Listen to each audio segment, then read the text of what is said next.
Good afternoon and welcome. We're glad you're here. And actually, those of you who are visiting, everybody's still a visitor because we've only done this twice. So there's nobody that's been here more than 2 times, and we're glad you're here. And to have 300 people in this room today is pretty exciting. When you came in, you saw several high school students here from Westminster Academy, and every month a team from Westminster Academy helps us out and opens the door and greets us, tells you where you need to go. And we even have a young lady from Westminster running the cameras today. So let's thank Westminster for being here and the students.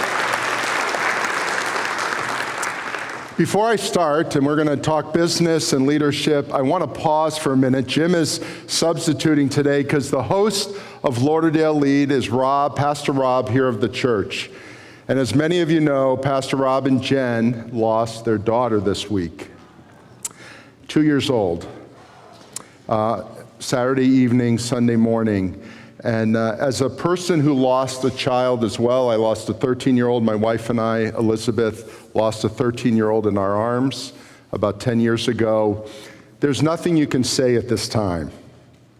But I thought we could pause and just have a prayer for them as they walk through the next weeks of their life and literally years of their life.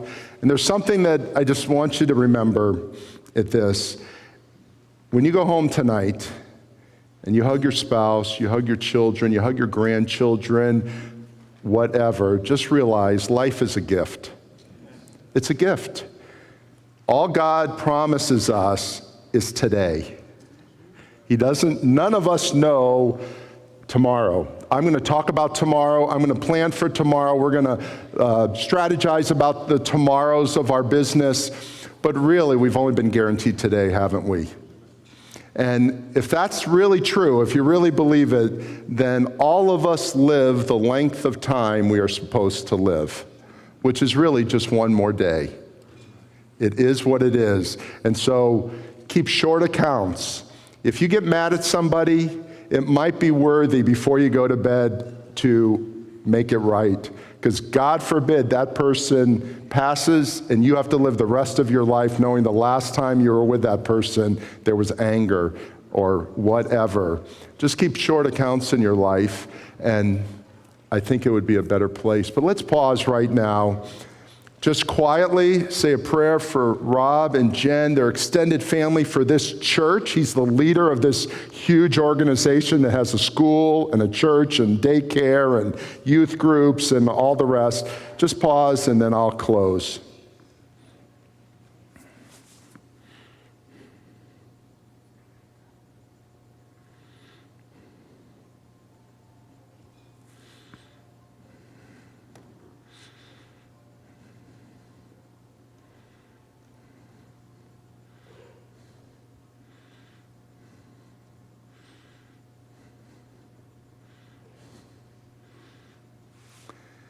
So, Father, we thank you for Rob and Jen and their family. We scream in our hearts, life is not fair, and why did this happen? And there's questions that we all have. But we also, Lord, scream that you have given us this gift. May we never forget it. And Lord, I pray you would teach us how to be better people in our families and in our relationships at work and throughout our community, knowing that life is short. We thank you, Lord, for this church, for this organization, for this team, and for the leaders of this team, and we pray you would be with them during this time of grieving and of maybe even some confusion, and I pray you would help them through this. In Jesus' name I pray. And everybody said, amen and amen. Thank you. Well, we're here today to discuss how to live in your business life better. And what we do at Lauderdale Lead, and we have one of these in Boca Raton called Boca Lead, which is interesting. I think Lauderdale Lead's going to get bigger than Boca Lead, but we've been doing it for about 5 years in Boca, where every month we come together and discuss some principle or a group of principles on how to work in our business life better. And so We believe there are 4 things, and I want you to write these down. There's a sheet of paper. If you don't write anything down, you'll only walk out saying, boy, wasn't that nice, and forget everything that was said. There are 4 types of leadership in this world. Number 1, there's leadership of yourself. Leadership of self. We have a belief here at Lauderdale Lead that you cannot tell other people what to do if you don't do it as well. If you're teaching people certain, you need to do it as well. If you don't do it, you're a hypocrite. We want leaders who are consistent, men and women who do what they say, and I believe we can make this a better city, a better community. And you know, those of you who know me, I was born at Holy Cross, a half a block from here. My family has been in South Florida since 1842. Okay, so we love South Florida. There's not a lot of people that have been here that long, and that's on both sides of my family. One side's only been here 100 years, my dad's side. My mom's here, 83 years old. Sorry, I made her older. She's here today. She grew up in South Florida. She was born in Miami. Her parents were born in South Florida. Her great-grandparents were born here. We love South Florida. Everybody is looking to South Florida around the world. I travel every year, and they look to South Florida. So we need to do things differently if we want to change this community, and I believe we can change beyond this community. So we've got to start with ourselves. Leadership of self. Number 2 is leadership of one other person. Every single one of us leads other people. You go, I'm a sole proprietorship. I'm a one-woman business. Well, you have vendors, you have suppliers, you have clients. You are leading people, even if it's just one at a time. You single parents are leading a child one at a time. There is leadership of one-to-one. The third one is leadership of a team. You're leading a small group of people, 6 or 8 people. You're leading a team. It's a little different leading a team than it is leading one other person. A little different than leading yourself. So we talk about that. The fourth one is leading a whole organization, a whole division, a large group. Some of you lead nonprofits. Some of you are the head of a youth league, a youth soccer league. You've got 20 teams. You're leading a whole organization. It takes a little difference. We mostly go over the first 3, leading yourself, leading individuals, leading teams. Every once in a while, we'll talk about the larger. Today, we'll be looking at leading yourself predominantly, but I'm going to give some practical application at the end of how you lead another person or your teams. So can we do that? Today's subject is busyness versus productivity. Busyness versus producing something at work. Let me give you an example. One of my favorite cities outside of South Florida is Chicago. Some of you are afraid of Chicago because it's the murder capital of the world. Don't believe all that. Chicago is an incredible city. Downtown Chicago, it's unbelievable. And I used to go there all the time, my wife and I went to college in Chicago. 2 of my kids went to college in Chicago. We're always going to Chicago. Hadn't been there in a few years, and so this summer, in August, I was there at a conference. I know it, and Chicago is one of the beautiful things. It's so easily gridded out with the roads. You can't get lost in Chicago, downtown. Now, if you've been lost, every road is simple. There's a traffic light at every corner. You get it. So we were at this conference, and I was going to Uber back to the O'Hare Airport to fly home, and my buddy said, hey, I've got a ride to the airport, and there's an extra seat in the car. I go, great, save the money. So I get down at the there on State and Wacker, if you're familiar, there at the hotel. And there's the lady who lives in the suburbs. She goes, yeah, I'll take you there. I got to drive right by the airport. I go, great. So they let me sit in the front seat because I'm the tallest guy always. So I get the front seat. So I'm sitting down. I've not even met the lady yet. She's the driver. I know that one of the guys in the back seat. And she's fiddling with her GPS.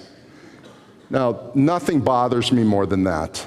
The GPS in a car still hasn't quite gotten like it is on a phone or on your old TomTom or your Garmin, and she's putting in how to get to the interstate. They call them freeways and expressways up there. I said, ma'am, I know how to get to the freeway. She goes, okay, and she's still fiddling. I go, ma'am, I can get there. It's 3 blocks straight ahead. In fact, you can see the blue sign that says I-90, and you go left 3 blocks, and you're there. She goes, okay, and she's still fiddling with this thing. Now, she was the CFO of this organization. She's brilliant. And I finally said to myself, nothing I can do but watch her fiddle, because her finger's bigger than the little letters, and she's trying, what address are we at? What's the current location? I just let it go. So we start driving the 3 blocks, and we get there, and she starts thinking, do I go right or left? Well, it was a one-way street. And I go, ma'am, I'll tell you how to get there, you drive. How about we do that? So she goes, okay. So we go left, 3 blocks, there it is. We get on the interstate, and it's rush hour traffic, so we're just parked in the interstate, creeping along. So I thought I'll have a conversation with her. I said, where are you from? She goes, Chicago. I go, suburbs or city? She goes, suburbs. I go, okay, good. But she goes, I went to college, and she named the college, and it's in the city.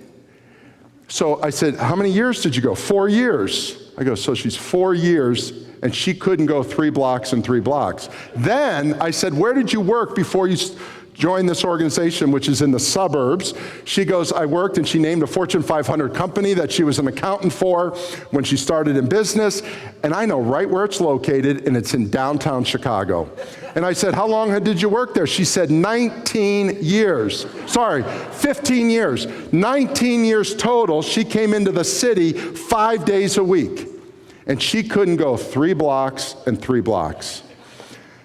And then, I'm getting a little proud and pious because I've never, I don't live there and I can get there. And then I realized, I asked her one last question. I said, did you take the train in or did you drive in? And she said, I took the train in every day. And then it hit me. When you are in a city and you are walking, it's very different than when you are driving. Though the signs are the same, when you walk in a city and only take Uber or a taxi, you're not paying attention to the street signs in terms of where highways are. You're more interested in where buildings are and where am I getting to the building for the restaurant or the company or finding the attorney or whatever it may be. And so I realized that she looked like she understood how to drive in the city. She had a car, she's lived here for 19 years, all the rest. She didn't know how to drive because she always walked. In our businesses, there are people who look the same. They're busy, but they're not productive. And you can't tell the difference sometimes. So can we talk about the difference between being busy and productive? Because you may be in the busy category, but in business, we need to be in the productive category. So let's begin. There are 4 assets I want to talk about today that every one of us have one of these assets, and some of us have more than one of these assets. And when we have these drive us and help us. And by assets, I'm not talking about cash in the bank or our computers or our buildings or our vehicles or anything, just personal assets. Can I give them to you? The first one is drive. The asset of drive. Now, if you have this, you are goal-oriented. You do your emails in bed at night. Anybody do that? Emails in bed, and then you go to sleep, and then you wake up and you still do the emails. You see beyond the horizon. If you've ever taken the Strength Finder test, you're the achiever, you're the strategic, you have belief. And this is the sentence that strikes you. Let's take the next hill. You are driving people along the path. We can do this. Let's move forward. Now let me ask you, how many drivers are in this group? Just raise your hand, don't be embarrassed. Okay, good. About a quarter of you. I'm a driver. I love driving, and I'm not talking about cars. I love taking people to new places. I can see things that aren't there. I walked into this room 6 months ago, and I saw you here. I mean, that's a driver. I saw this room filled with people on a Thursday afternoon when none of this existed, because drivers do that. Second group. Those who strive for excellence. The excellence people in the group. They strive for perfection. In the Strength Finders test, they have focus. They're very disciplined, and their sentence is, let's do it right. If we're going to do it at all, let's do it right. How many of you are in the excellent category? Raise your hand. Wow, there's not as many here. Oh, this whole table is it. Wow. I would hate to work for that group. Like, okay, good. Excellence is important, right? It is. Drive excellence. We're going to come back to these. Number 3, information. You're the people that like reports, dashboards, plans. You are a learner in the Strength Finders test. You like context, you like intellection, you like ideation. You want answers. Why is your big question? Why are we going to do this? I need information to back it up. And your statement is this: armed with knowledge, we can do such and such.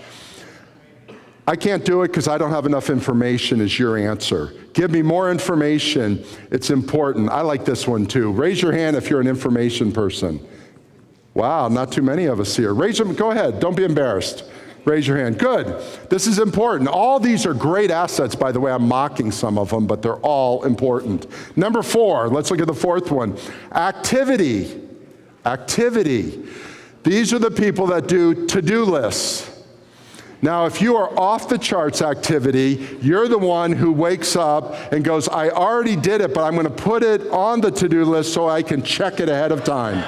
Does anybody do that? It's like, does this drive you crazy? You make boxes so that your check marks are in a box. And if you're totally off, you have yellow boxes, green boxes, red boxes, and you love those people at Franklin Covey who give you the colorized paper and all the rest so that you can do all this planning with boxes and sheets of paper. You always are telling people how busy you are. You know, I didn't get to bed last night till 1 o'clock. I was up at 4:30, and you know what? My meeting started at 6:30. I had one at 7:30, 8:30, 9:30. Now I'm here at noon, and then I got another one at 2. And don't you get tired of these people? They're just like busy, busy, busy. Their phone is in their hand. Years ago, it was their Franklin Covey day runner in their arms with the big notebook and opening it up. How many? I'm only mocking you. It's okay. Here's the thing, we want people with activity to work for us, right? They run the systems. How many activity people are in here? Raise your hand, don't be embarrassed. I mocked you, but it's okay. Go ahead. You run the world, so we need activity people. If all of us just were saying, let's take a hill and give me more information and let's do it with excellence, nothing would get done without you. It's important. Your statements are this. On the bad side is this. Let's meet about the issue.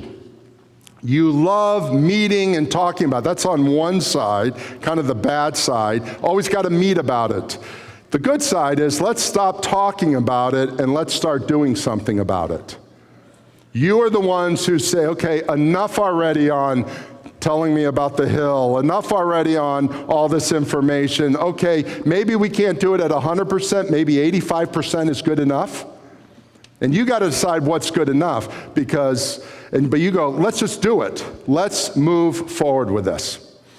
Now, these are the assets, and every one of us should have raised our hand at least once and maybe twice today. If you didn't raise your hand, then I don't know what you're doing at work. I don't know what you're doing. You got to be one of these 4. Now, look at this statement, and this statement is not in your notes, so you got to write it down.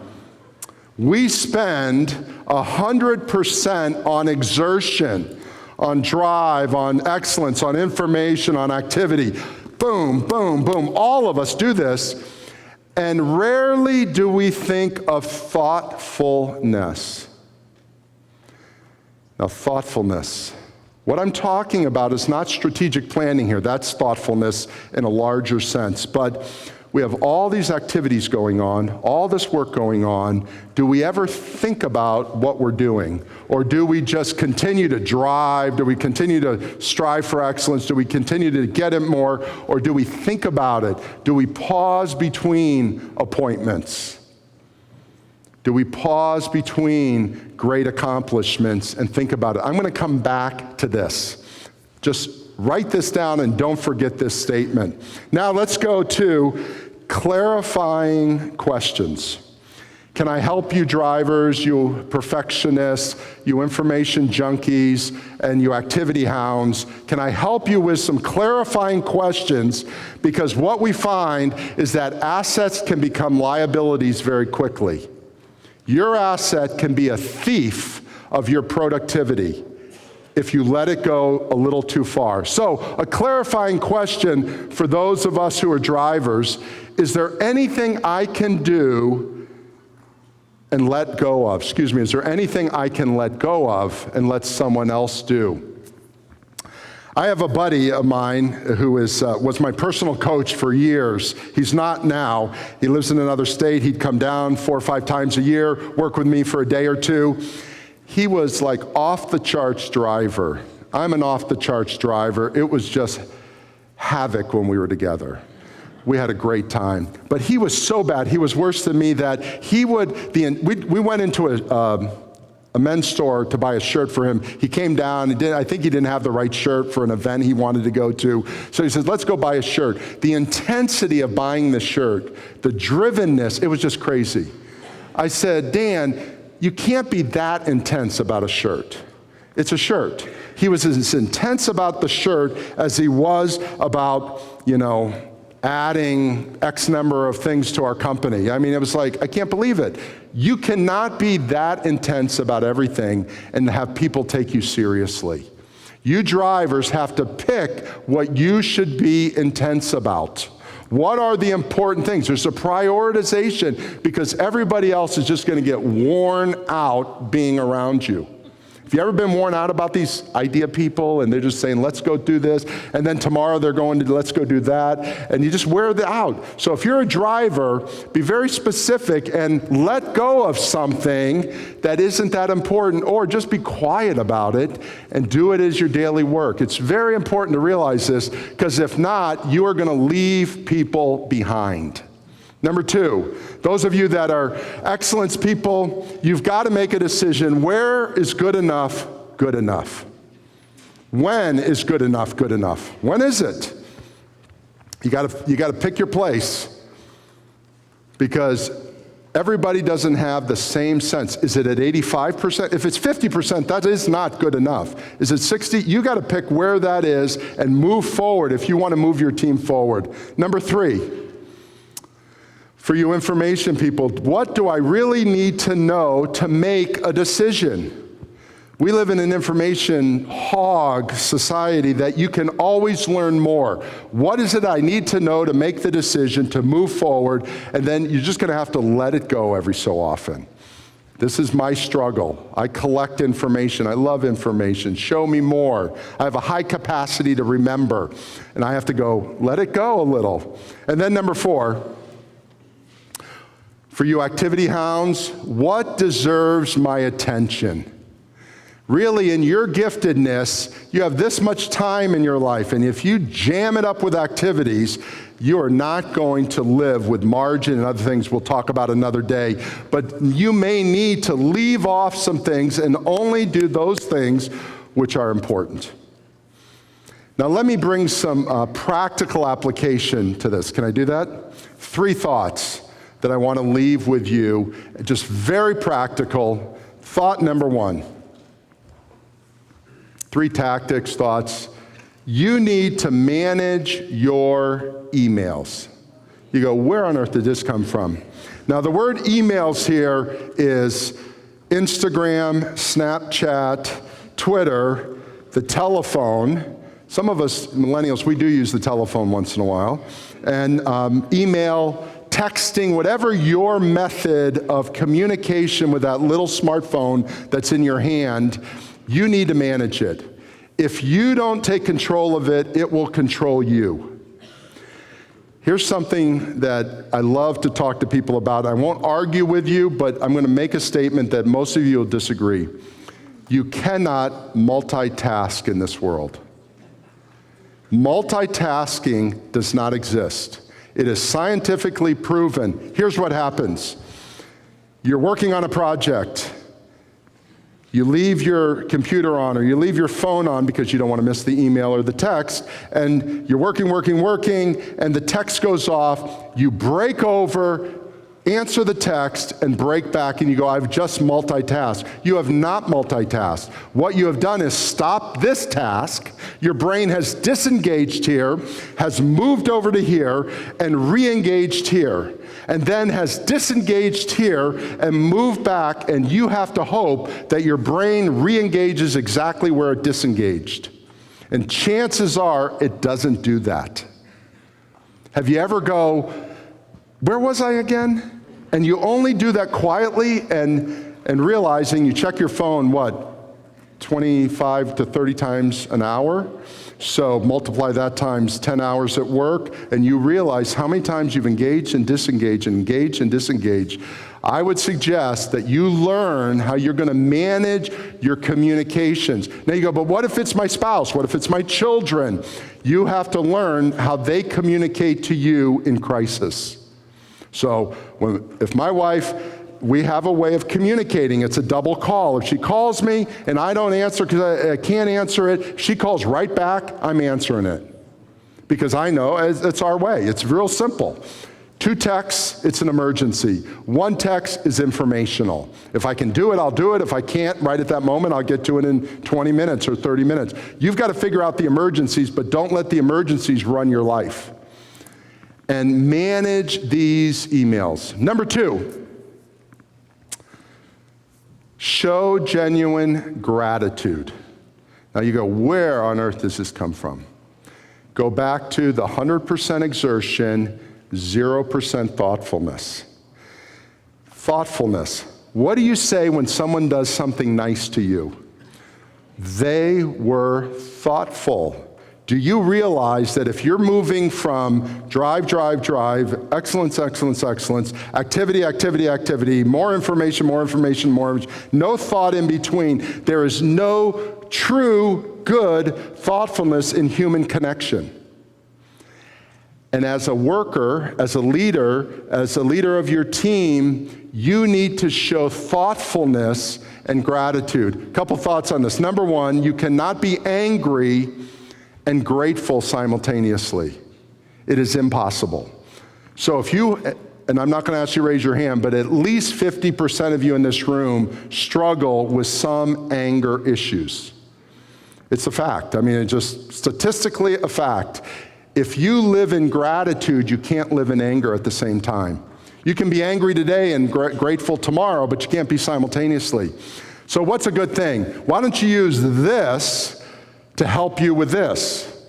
So what I've done, I'll just tell you what I do, and you can do whatever you want, is at the end of the day, I think of 4 or 5 people I can text and thank them for something they did that day. You know how long it takes? I can do 10 texts in about 5 minutes. I've thanked 10 people, and it's cost me 0. And it's transformed people's life.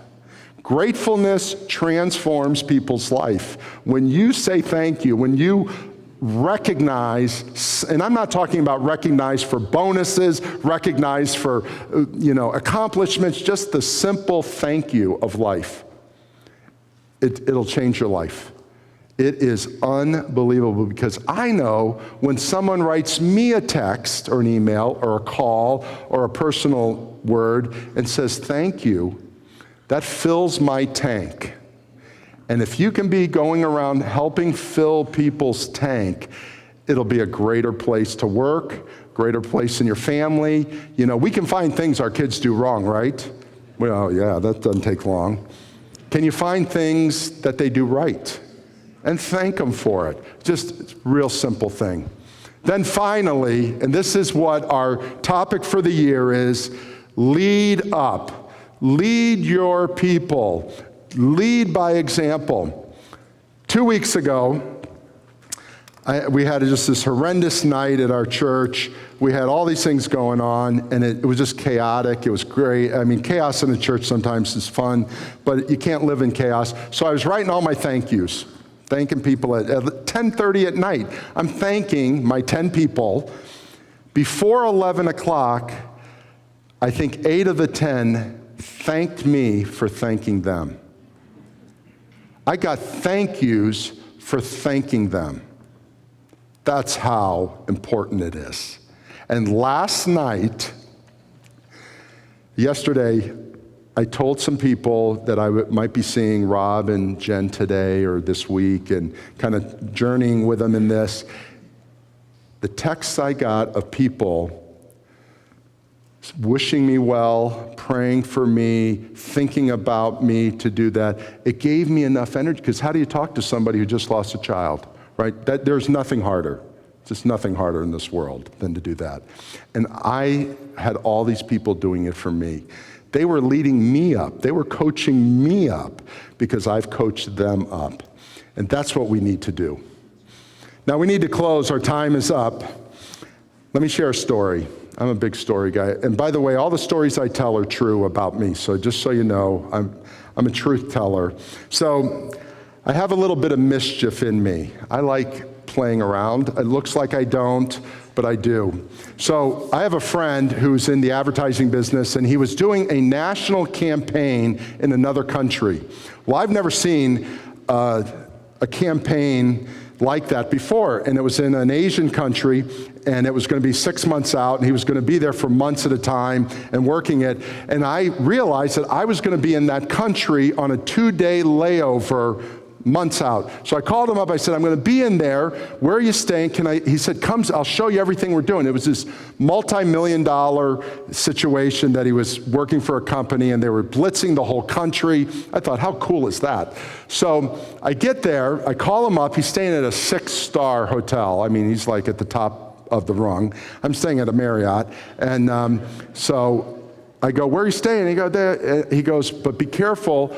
There's a lot of terrorism, which is sadly around the world. He said they won't let you into the hotel. They brought the house phone to the front door. Call me up. I'll come to the front door of the hotel, pick you up, and they'll let me take you up to the room. I've rented a room up there, a conference room in the concierge floor, and I'll show you everything. I said, great. So I didn't tell him. I said, I'm going to get into that hotel. I'm going to get past the guards, and I'm going to get up to his room without anybody knowing it. So this is what I did. I decided to take the subway to the hotel, which I realized was 4 blocks. The exit was 4 blocks from the hotel. In Asia, you still got to wear a suit. I put on a white shirt, a blue tie. I put an Asian Wall Street Journal under my arm, and the subway in that city is elevated, so I had to walk down the steps, and I walked as fast as I could to that hotel, which was 4 blocks down. I could see it. I did it so that I would be out of breath when I met the guard. So there's the guard, M16 with the doorman, and he's there with the M16, and I looked at him, and I can read name tags. Those of you go, how do you know my name? I'm looking at your name tag, by the way. So you go, wow, you got a great memory. That's a little, just so you know. I'm looking at your name tag. So I called the guard and the bellman, the doorman, by name, and I said, I have just had a great walk. They said, good morning, sir, and I walked right in. And then I know in Asian hotels, they put the elevators usually past the front desk so that you can't get into those hotels for security. So I walked in, I saw that to the left was the desk, so I assumed the elevators were at the end of the desk. I walked over and I said, by name, every person at the registration desk, by name, I said, good morning, so-and-so, I have just had a great walk. Oh, good morning, sir. And I went to that, good morning, sir. Good morning, sir. I got to the elevator. There's another guy with an M16. I said, boy, I have just had a great walk today. I need to go to the 4th floor. Yes, sir. And I go, there's an elevator guy there. Up to the 4th floor I go. There's a lady that meets me at the end of the 4th floor as you get out on the concierge floor. Most of us don't stay on concierge floors. It's wonderful. So I said to her, I said, I need some hot tea. I need a croissant. I need a computer so I can call my wife. I haven't talked to her in a few days. Can you do that? She goes, absolutely, come over here. So I'm drinking the hot tea. I love Asian hot tea. I'm having a croissant. She brought some eggs. It was wonderful. I'm doing all this. I call Elizabeth on the headset. We're talking. I was a few minutes early. All this is going on. And then at the appointed time, which was 8:30, I asked her, would you bring me a house phone? Yes, sir. Off the house phone comes. I'm sitting there doing all this stuff, and I call my buddy up, and I said, I'm here. He goes, great, I'll come down and get you. I go, I am on your floor spending your money. And he comes over to me, and he goes, how'd you do it? And we laughed. But here's the point. 15 minutes later, if he hadn't come, they would have discovered something, that I couldn't pay the bill because I was not in a room at that hotel. I was an imposter. I looked like I belonged to in that hotel by 2 guards, 7 employees, and a concierge hostess. I looked like I belonged in that hotel, but I was an imposter. People who are busy only look like they are productive, but they are imposters. Being busy takes away many times productivity. And my suggestion to you is, are you busy or are you productive in what you do? And don't be an imposter. Thank you.